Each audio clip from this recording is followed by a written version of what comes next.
Some of the things I love in life are peanut butter cups, bad 80s rock ballads, and functional slash occupation based activity ideas. Can you guess which one we're going to talk about today? Welcome to the Seniors Flourish podcast, where it's all about helping occupational therapy practitioners disrupt the norm by throwing away the rainbow art and being the best you can be when working with older adults. Welcome, everyone, to the Seniors Flourish podcast. My name is Mandy Chamberlain. I'm an occupational therapist, and on the show, we like to talk about everything about occupational therapy and working with the older adult. And today we have a topic which is near and dear to my heart. We're going to be talking about creative and functional approaches to working in a skilled nursing facility.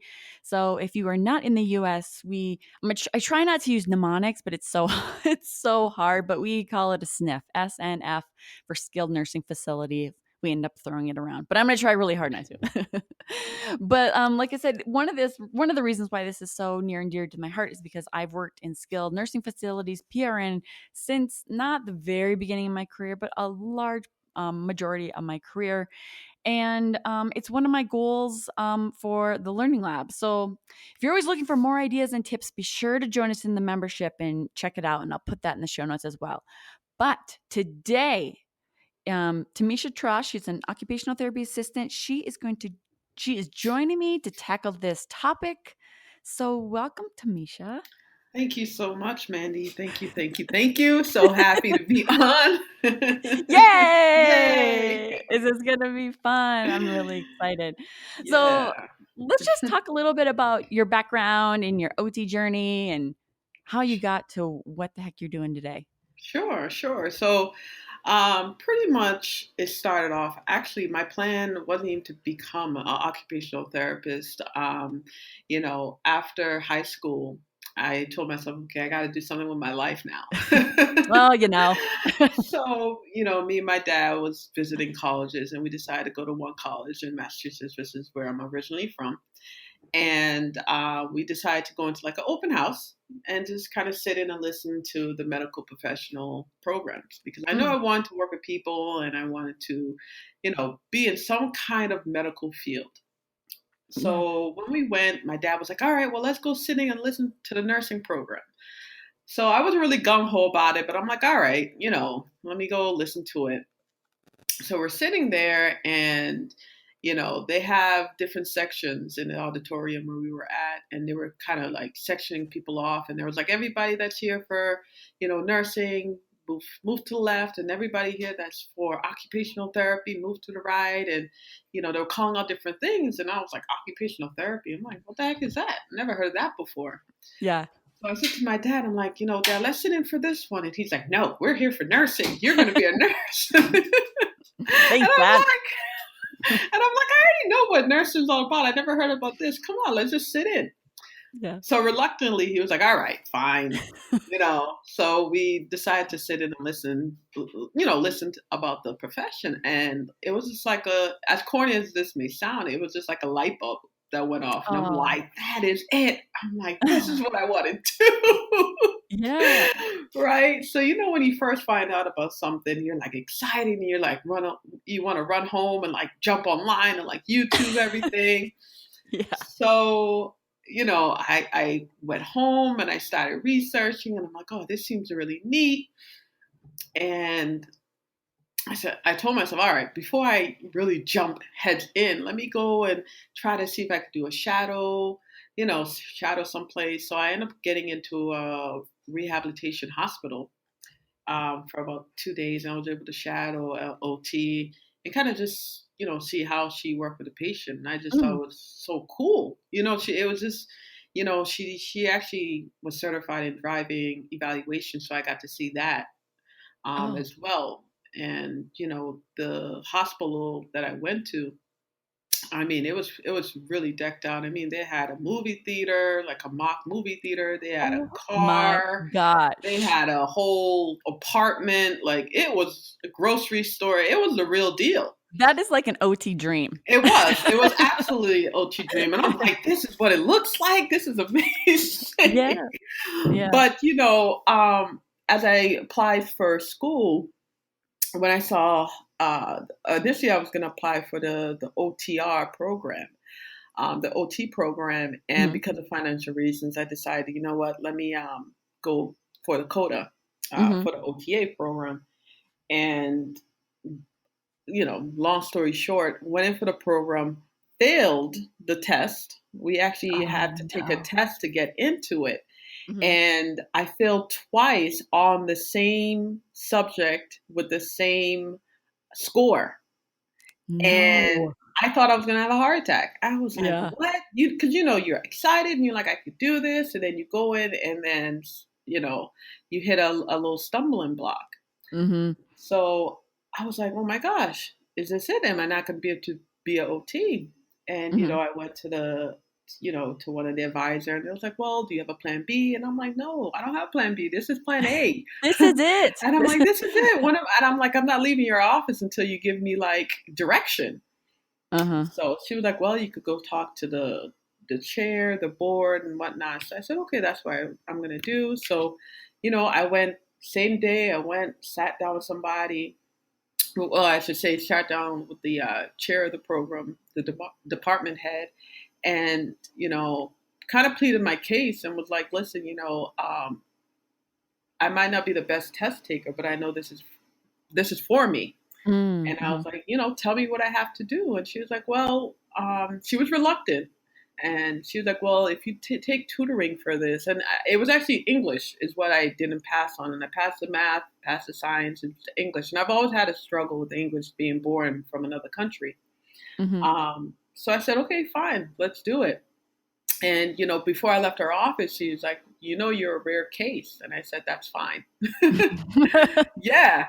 So I, finished my tutoring, you know, um, passed all of that, got into the program, and I end up getting into the program and end up being first in the class in the program.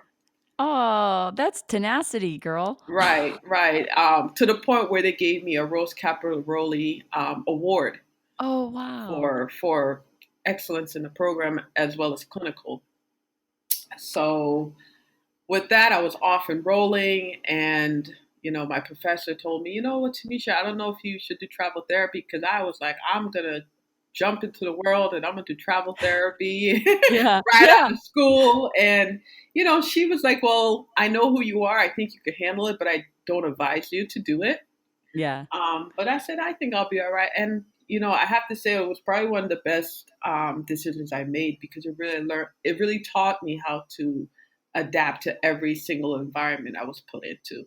Mhm.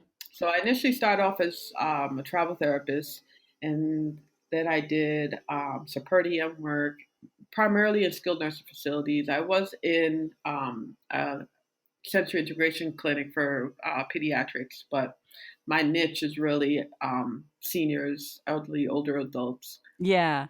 So that's that's my story, and I'm sticking to it. That's a good one. Well, and it is inspiring, especially when, you talk about like, failing and then, Mhm. succeeding. And I feel like I love when those stories are shared just because I feel like everybody feels like everyone passes everything at all the time and that Right, it is a block. Well, it is a block. right, I'm not saying it's not a challenge, but right. gosh, it's It was so it was nice to definitely a hear. journey. It was definitely a Yes, that's a journey, good way to put it. Good way to and put it. I did go back for my bachelor's degree. Again, was gonna say, you know what, I might as well go and get the master's. Mhm. Went, got my bachelor's degree, but then life kicked in again, and Yeah. financially, I was like, I may not be able to finish this. Yeah. So I Yeah. actually was satisfied with just continuing as a coder. I actually really Yeah. liked that, um, Mhm. especially in my setting. Just watching some of the OTs with the amount of paperwork they had, and it would look getting a little stressed. I said, you know what, being a coder is not such a bad thing. I can agree, especially it depends on the setting, of course. Right. But let's talk a little bit about, like, why do we were the subject we're trying to tackle is about, like, fun, functional, getting creative, and why do you think that that is such an important aspect in working in, like, a skilled nursing facility? Well, we are functional beings. Oh, Now, I know. despite Yeah. our age, that's how we really have to view it. because in our daily lives we don't do activities the same thing repeatedly over and over and over again. There's changes. Sometimes we have to adapt in our daily lives. So the same approach should be applied to when you're working with your patient within these facilities. Mhm. You know, um, it's important to remember that they're there to regain function, not only there to just walk or exercise. You know what I mean? And by Mhm. doing things that they have interest in, it provides that fun. And when you're doing something fun, you don't think about time. Isn't that true? You know what I mean? Yeah. And when you're doing something that is functional and it creates that fun tenacity, you also end up with a motivated patient. Mhm. I agree. It's one of those things, like, I think sometimes it's hard. Sometimes I do feel like some people have a harder time than others of tapping into, like, what is meaningful and fun to, clients, Yeah. especially, in skilled nursing. But I mean, I completely agree. It's just like, And oh, it comes back to that client centered approach as well.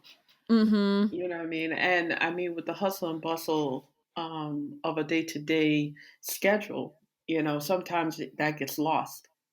mm, But mhm. for me personally, if I can continue to do things that's functional and fun, it makes it easier for me as well. I know. Because Yeah, yeah. it does because the session just flows nicely, and the Mhm. person's more engaged. Right. So Yeah, I mean, I think occupational therapy is a fun profession. Like, it's fun. Like, you do things that are meaningful, you do things that are the occupations that the person needs to be, participating in. And there is a level of, like, I don't know, you're connecting with the client, and it's fun. In general, I'd say, it should be like, oh, we're laughing, we're having a good time, we're connecting, we're achieving, working towards our goals.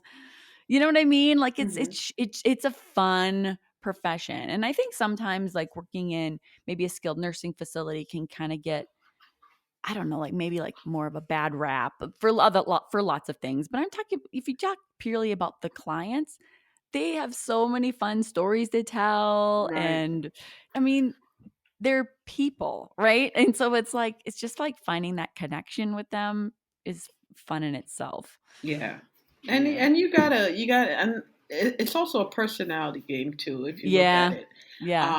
you really have to know how to speak to um, people of different cultures and Mhm. different background.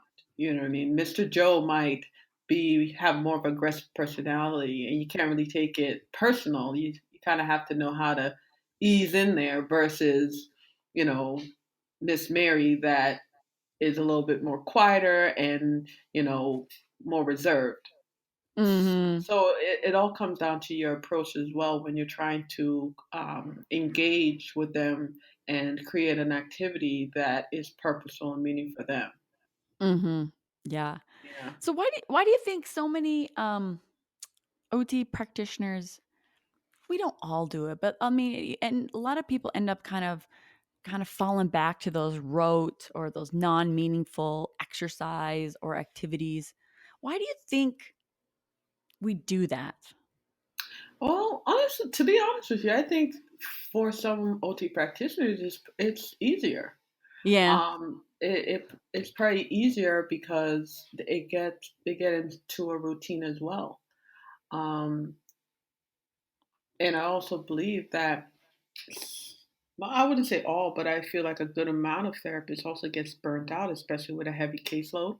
Yeah. Yeah. Um, so it really comes down to planning and organizing your day and planning and organizing with the patient. I mean, not to say that you're going to have the same patient every single session, but Right. you try your best to plan ahead.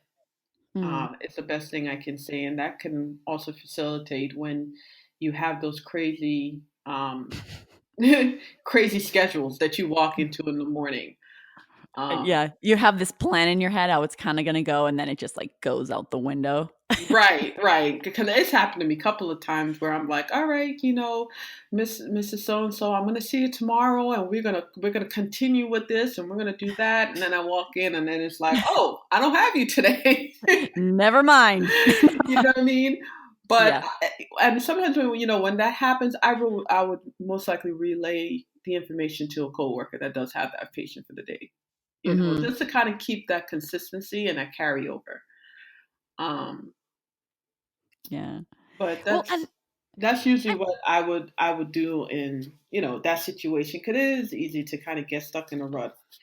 Um, oh, definitely. Well, and like I also do think that there is a level of like culture in certain in facility. Every facility has their kind of like culture of their, their team and how their um director of rehab, oh yeah, manages absolutely. that team. Oh And yeah, I do think it's really challenging if you go in, you want to be really like occupation based, or you're trying to get creative, or, you're kind of doing your thing. I always say, as a, OT practitioners need to, you do you. Like, don't try not to get sucked into what everyone else is doing, right, because right. you may have those people that are burnt out, or that's just the way everyone's done it for so long, right? Everybody's Right. just, and you come in there and you're trying to get creative, and you may feel that pressure, like Mhm. even if it's Mhm. not like said out loud, that pressure of everyone, no one else does this, or like, oh, like overachiever or Oh my whatever. goodness, I've gotten that so Yeah. many times.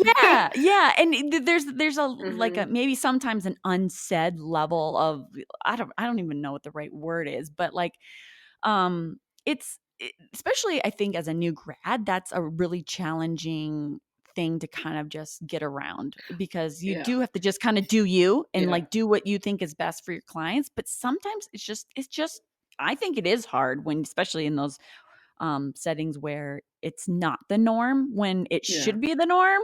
Do you Well, know? well, I actually agree with you because I've actually worked in over 15 buildings, Uh-huh. and I can tell you, funny story. When I actually first started out, when I was a new grad and I first started out my first year, I had an activity with a patient where I actually had the patient, make herself a sandwich, Yeah. and when I documented it, I documented very specifically, like how she opened up the package, how she Mhm. spread, how she Yeah, it was you did the whole very thing.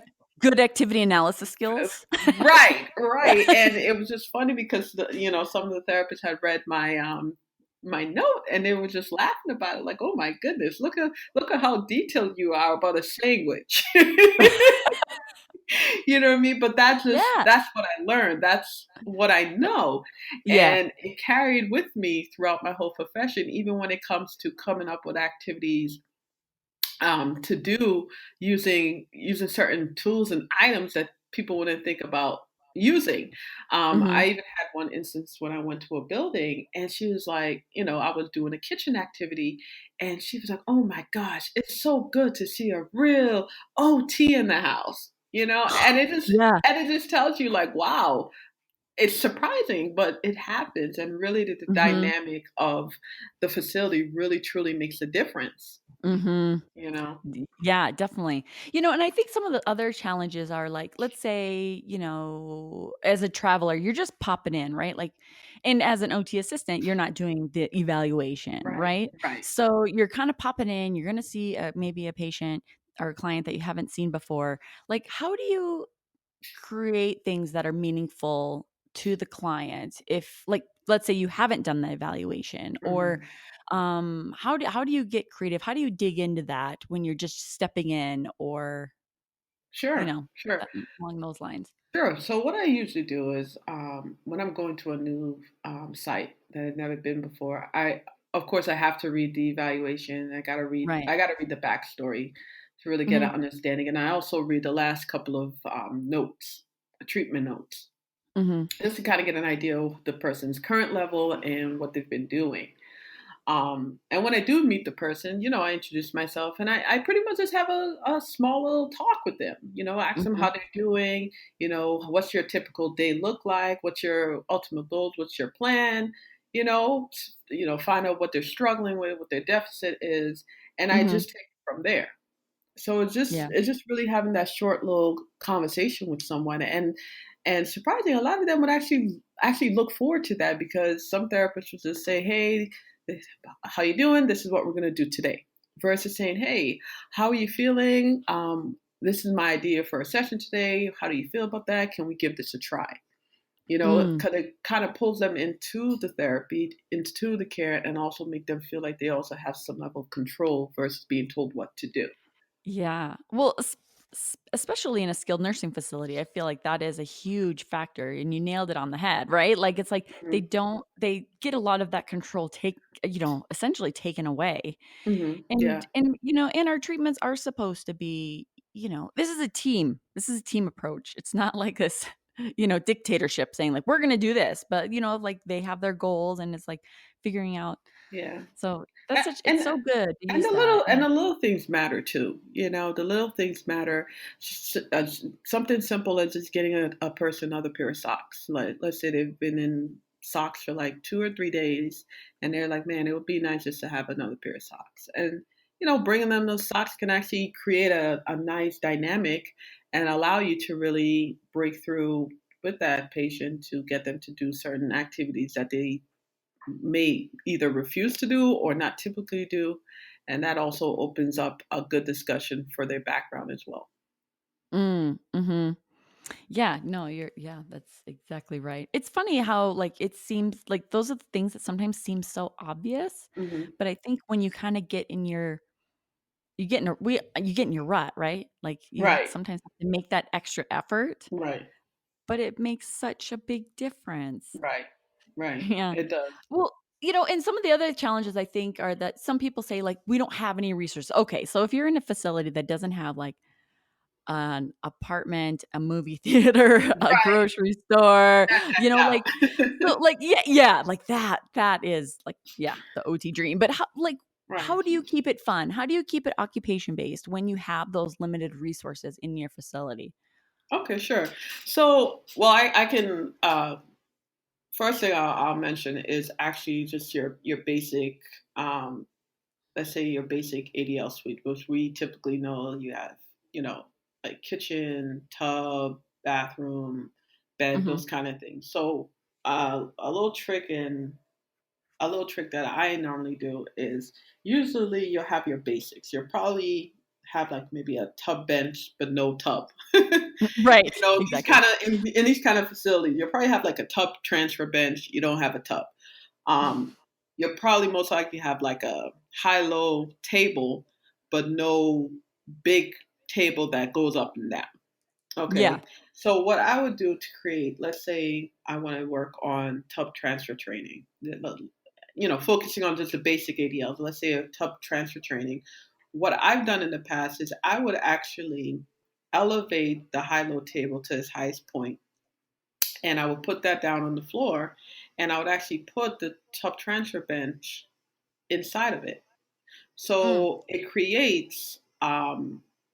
it kind of creates a simulated tub for you because you have to be able to step into it.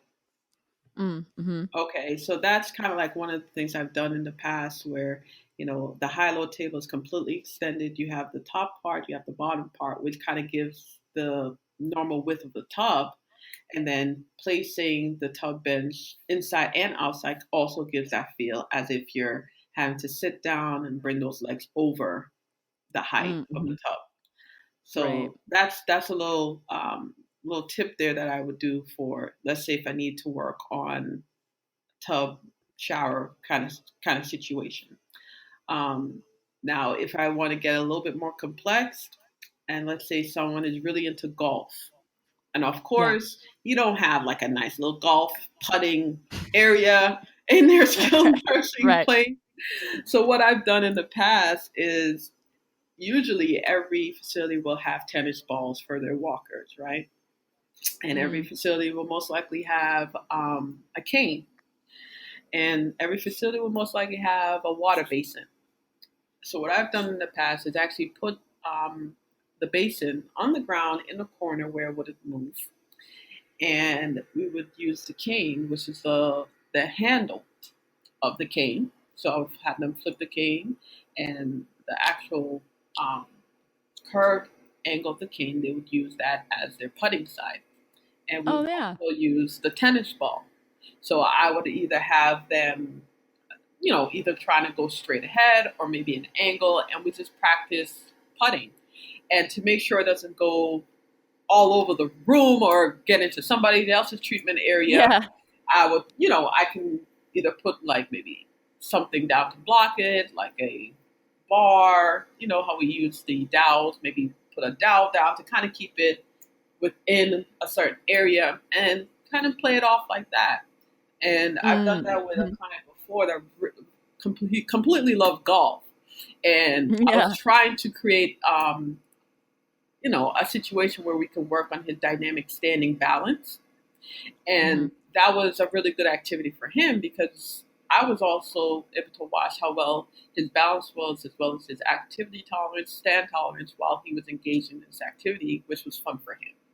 Mhm. You know, Yeah. I mean, and those are the things, and that sounds like a fun one. I've never tried that, but that's, I mean, you're exactly right. Those are all things you actually already have in your clinic in general, right? right? So And it's just and those basic things that we will generally have. I mean, we're not all facilities are not going to have the same thing, but the basic things you can actually really do a lot with if you kind of just think outside of the box.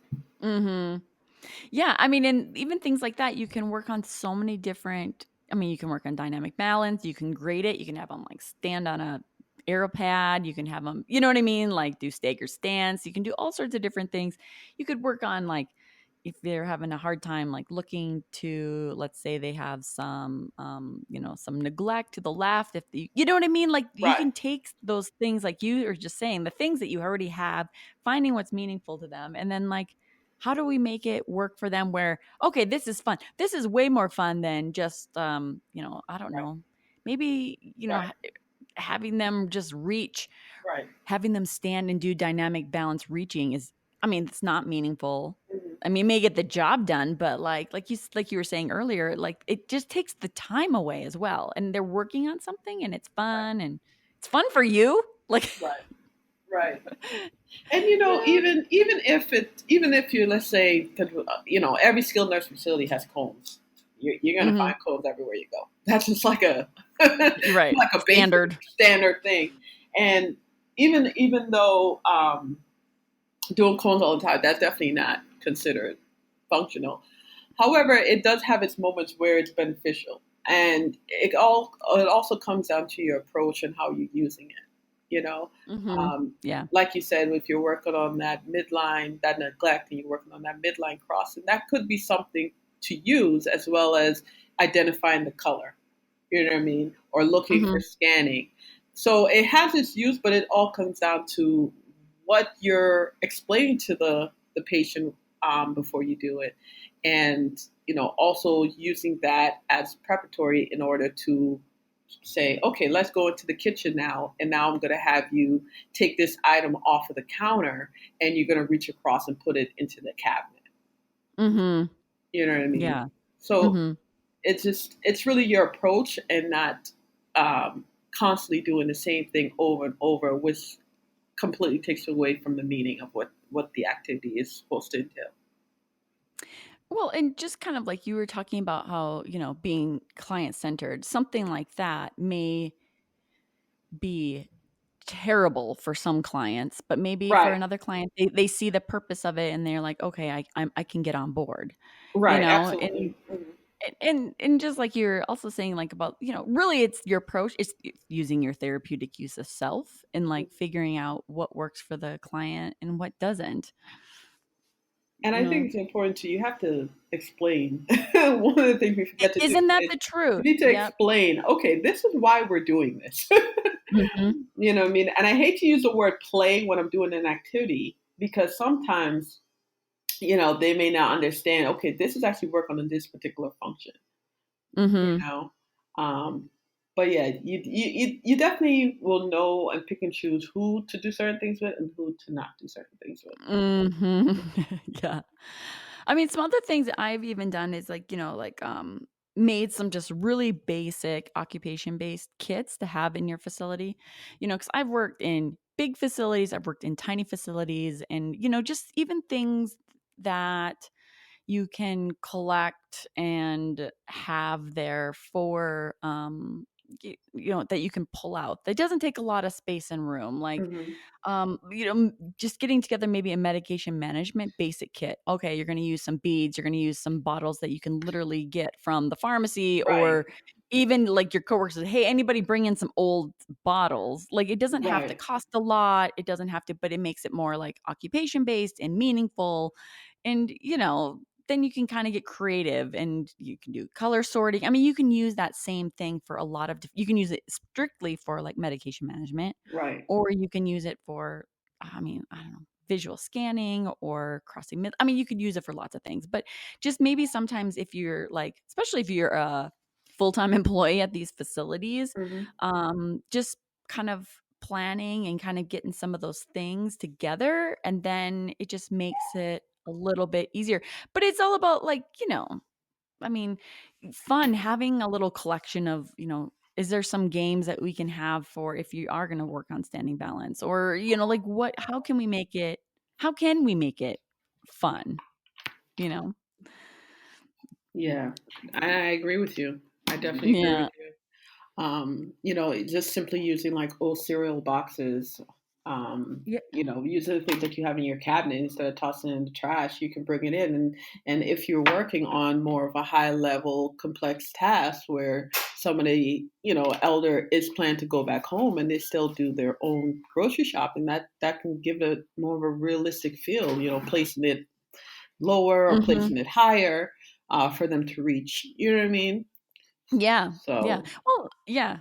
No, exactly. Well, how about little things like making treatments more like, you work in a skilled nursing facility, you're working with all sorts of clients, people that have dementia, they're in just for short-term rehab stays, they're long-term residents. How do you make treatments functional, or like if you're working with someone, let's say, that has like low level dementia, or someone that is kind of like a lower cognitive level.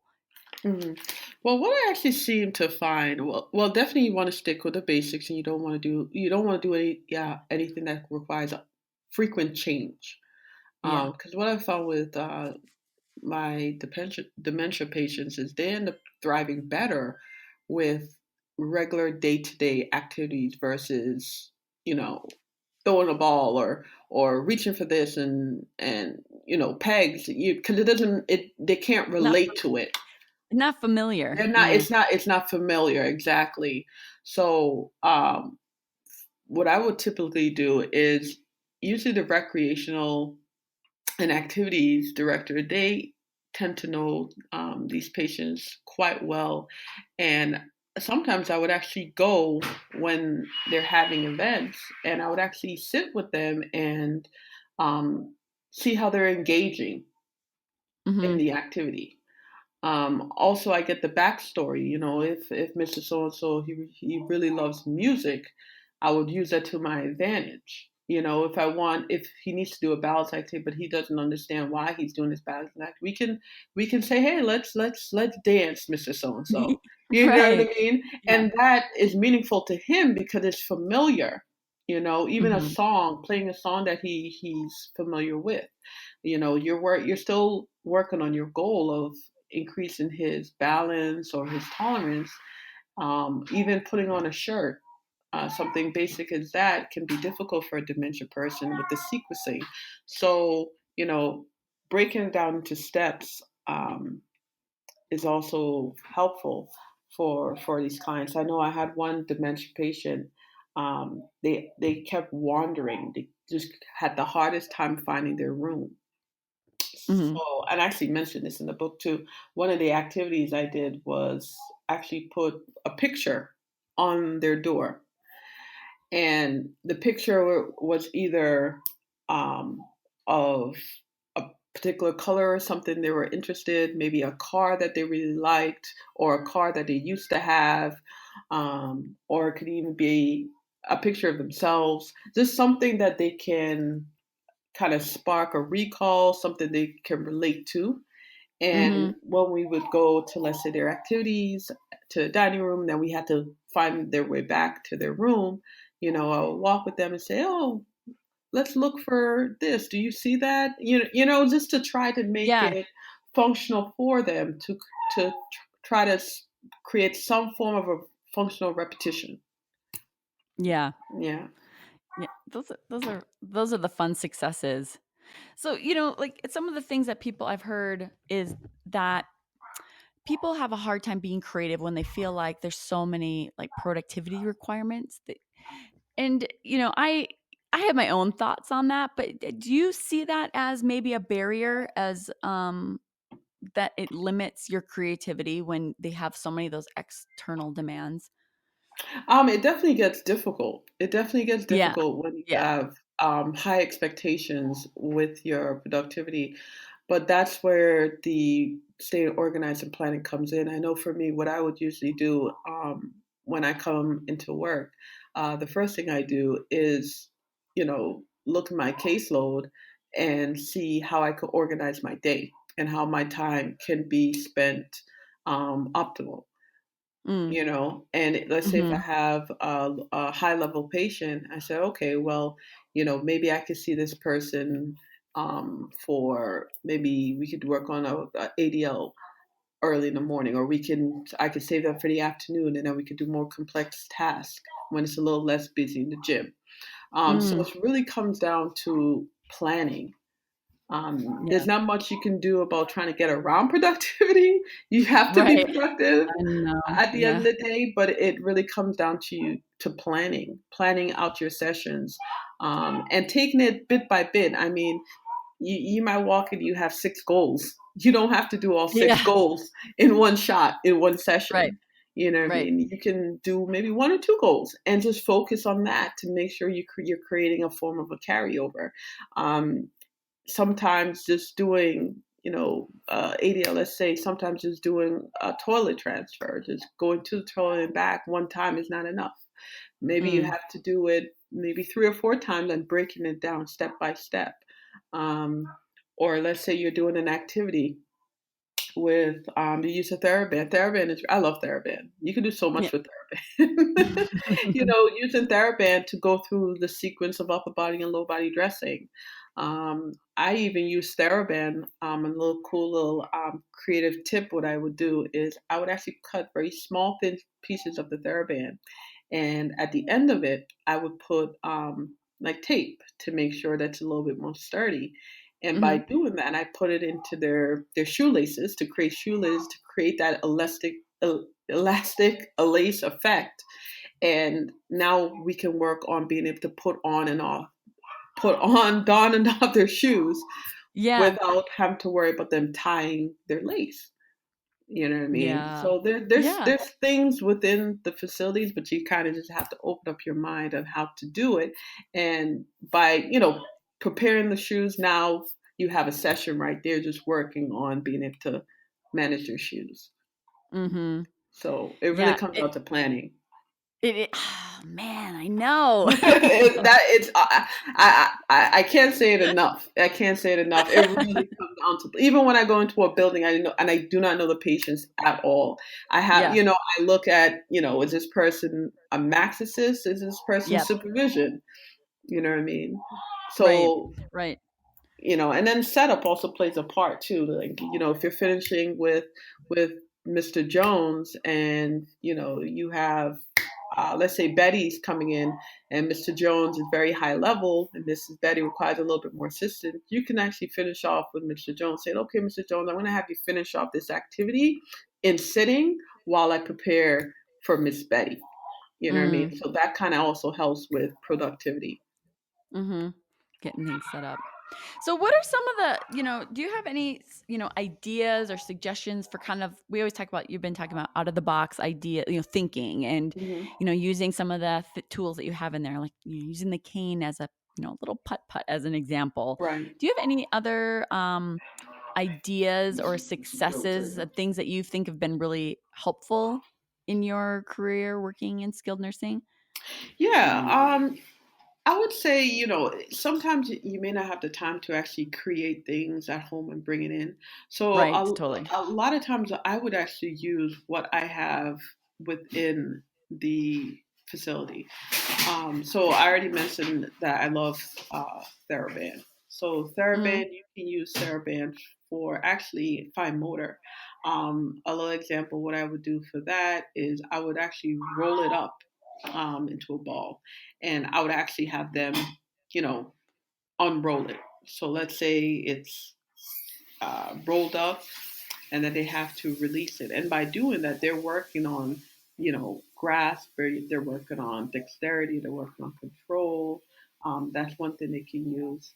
Also, a lot of times you're going to find pegs in the facility. You can use this to work on medication management.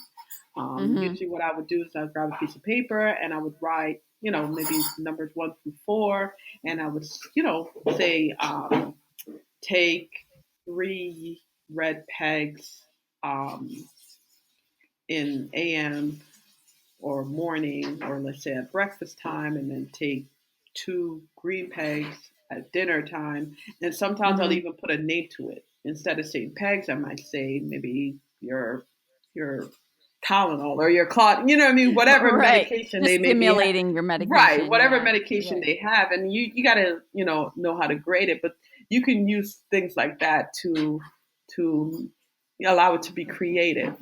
You know what I mean? Mm, yeah. For your patient, because at the end of the day, a lot of these skilled nursing facilities really don't have the budget nor the resources to provide you with some things that you need. So you really have to use what they have to Mhm. be creative.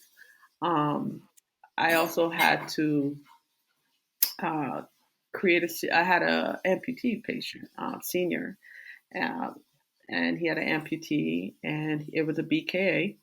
And one of his situation was, he was just having a lot of pain with his residual limb and keeping it on the elevated leg rest, because some facilities will have a really nice amputee cushion, but Yeah, not all facilities will have that. right. So, what I did is said, okay, well, what's the problem? He's like, I feel like my residual limb keeps falling off, and it really hurts when that happens. He's like, I just need someone to keep it controlled. So I said, okay. I went to the back, saw what they had. They had some Velcro. They had like this like strip. It's not necessarily sheepskin, but they had like a soft like material.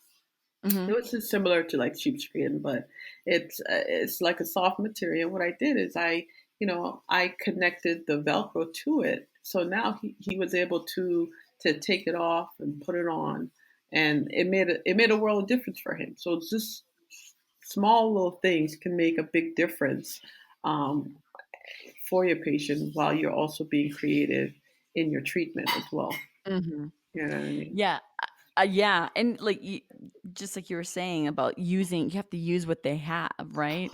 Right, And it's like, I can think of one facility where they had, like, a little, little flower garden in the front, so I'm like, "Okay, let's use that because we didn't have any supplies to do anything inside gardening and that kind of thing, so we'd actually just use the grounds of the facility. Or maybe you've been doing your putt-putt inside and now they're ready for higher level balance, or, maneuvering over uneven surfaces or whatever it is. Why, can you get on the grass? Can you get outside the building right, on a nice sunny day and get some fresh air and actually right. work on some higher level challenges Right. there? And I mean, Um, I've even took patients outside and we grabbed the hose and was watering the plants. yeah. You know what I Yeah. mean? And even the Mhm. guys was into that because that kind of bring them back to landscaping and taking care of their yard. You know what I Yeah. mean? Yeah, And I mean, car transfer. I mean, like, it's just like you said, it's like mm, thinking outside the box and figuring yeah, out and listening to the client and seeing what do they need, and, yeah, like, what's important to them, what are the daily routines. If I was in a nursing home, I would, my coffee routine is a huge priority. Maybe that's something, and how can you integrate that into a goal? Like, okay, maybe working on fine motor, but how can they open the pack? You're deconstructing, doing your activity analysis, like your sandwich example. Like, Right. it's just like Right. really looking at how can you use the activities that are meaningful to them. Yeah. And, like, I mean, seriously, would you rather be doing like a coffee intervention where Right. you're actually working towards the goal, or do you want to be doing Right. a peg board? Like, Right. Right. come on, And you know what I mean? and going back to productivity and time, I've had instances where, and it also depends on the facility, the liability of the facility. But I've had instances where Yeah. me and PT, PT is like, oh, I need to take a patient outside. I need to walk a patient outside, and I say, you know what? Can I jump in and have the patient go? Because where I was at, there was a diner across the street, and this patient Ooh. was going back home, and this patient really had a hard time staying motivated to really come to therapy and engage. And one of the Mm-hmm. things that she was asking for is, I really want real coffee and a muffin. You know what I Yeah. mean? So, and she was like, this is what I want. And I said, you know what? How about we go get a real coffee and muffin? So Mm-hmm. once we got the approval, PT was able to focus on, their gait training and distance. And I was able to say, okay, let's look at safety. Let's cross the street. Let's go inside, open the door, Yeah. order, pay Mm-hmm. for the coffee, coming back. So we worked on so many things in that one session. And it only took us, to get there and come back, it was a half an hour, and I had this patient for an hour. So Yeah. there's ways and means to incorporate your functions. And it was really nice to see, because after that session, she was completely excited, like, okay, when are we going back and do that again? And she was Yeah. a cancer patient, so her endurance is very, very low. Uh-huh. But it created a motivation of a sense of, what, I can do this. I can get out and live my life again. So it was really nice to see. And it's fun. Like, Right. oh, It's fun for yeah. you too, because, it keeps Yeah. you from getting bored. I know. It kind of mixes things up. Well, Right. let's talk a little bit about your book that you wrote. Gosh, but labor of love, huh? Oh, yeah. I actually wrote it while I was on my maternity leave. Oh my gosh. So, Tamisha wrote a book called 12 Case Studies, Treatment Intervention, and Documentation Examples for Occupational Therapists Working in Skilled Nursing Facilities. So, why did you write that? What inspired you to? Well, first off, that was a mouthful, right? Yeah, it sounds very official, but yeah, that's exactly what it is. You know what? It's because it has to go really back to when I first started off as a therapist, uh, OT practitioner, and just trying to look for really creative ideas and what to do within this population to make it beneficial for my patients, you know. Mm-hmm. And I just found myself looking all over the internet, and even though I found a couple, it just felt like it just wasn't enough. It wasn't concise information. It was very sporadic, kind of all over the place. I was looking at Pinterest, and I would go to different sites, and I was just like, it would be so good just to have a book tailored to skilled nursing facility, because I felt like I found so much information on pediatrics, and Oh, yeah, it was yeah. tons. But I'm like, what about skilled nursing facility? What about others? You know what I mean? Mm-hmm. So I made the decision to come up with 12 cases that I often see within the facility, which is your stroke, dementia, congested heart failure, COPD, lymphedema, amputation, cancer, even UTI, E. coli, and MRSA. That's something that we forget, but it's Yeah, often seen. common. Yeah, You know yeah. what I mean? Contractures, that we tend to do a lot of splitting. That's the other thing that's kind of forgotten about in this setting, that you have to do a lot of contracture management. Mm-hmm. So I decided to really break it down, providing a brief review of just the case, person's history, and then going into more of a patient profile. and then ending off with the treatment tips and intervention, and actually documenting what I would do after a session, what a session note would look like. Right. You know what I mean? And I really got good feedback with the ideas to do it. When I spoke to some of my peers, and they were like, that would be really cool. I would definitely read something like that, because at the end of the day, it kind of gives you a little extra oomph when you're working, or when you Mm-hmm. have that moment like, I wonder what I could do today, or maybe what kind of tips or ideas can kind of spark my motivation. Right. Because we do get into a rut, and we do get tired, and some of us do definitely get burnt out. So just reading Yeah. something that is straight to the point, and that's the other thing too, is sometimes with information on some of these abstracts, they're so long, and by the time I get through the middle of the act, I'm already tired of reading. Yeah. And I'm like, so what is the point? So this is why I definitely wanted to make sure that it was very straight to the topic, straight to the point, and easy to use. Yeah. Oh, that's exciting. Well, I'll put the Tamisha's book in the show notes if you guys want to check it out a little bit. If you want to check it out a little bit more. And you said you also have kind of like a little I don't know, you call it a sale? Yeah, I do. If they go to Payhip, it's payhip.com/b/DLWA. They can find the ebook there. At the top of it, it'll say refer a friend. And if you click on that link, you would also get 15% off, as well as your friend will get 15% off. So it's a nice little incentive there to share. Little bonus. Yeah. Right. Well, I'll put all the links in the show notes. And so that's exciting. Congratulations on finishing the book. Thank you. And is there any in closing, I guess, is there anything that you'd like to kind of note about inspiration to people about being creative in skilled nursing facilities?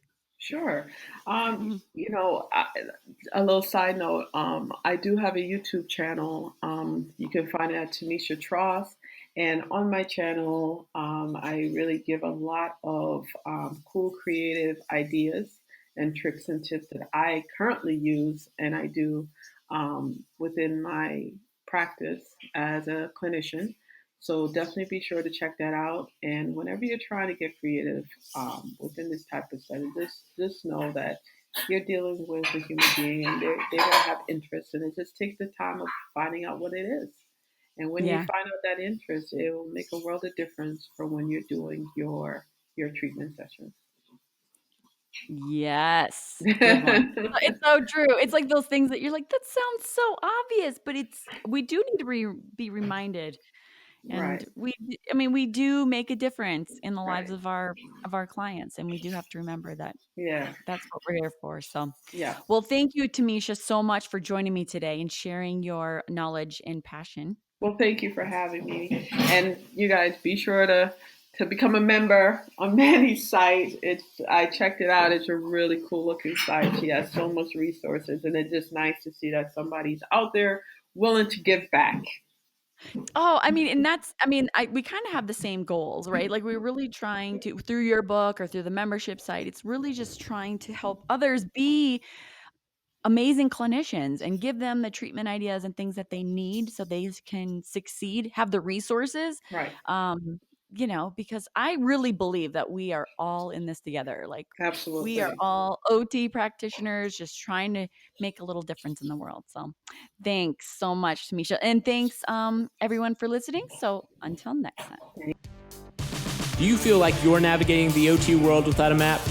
Not feeling confident or competent in your day-to-day treatments and struggling to apply your knowledge clinically? Then be sure to check out the Seniors Flourish Learning Lab membership. It has all of the treatment ideas, patient handouts, clinical resources, community support, and mentorship you need to succeed. Join today at seniorsflourish.com/learninglab.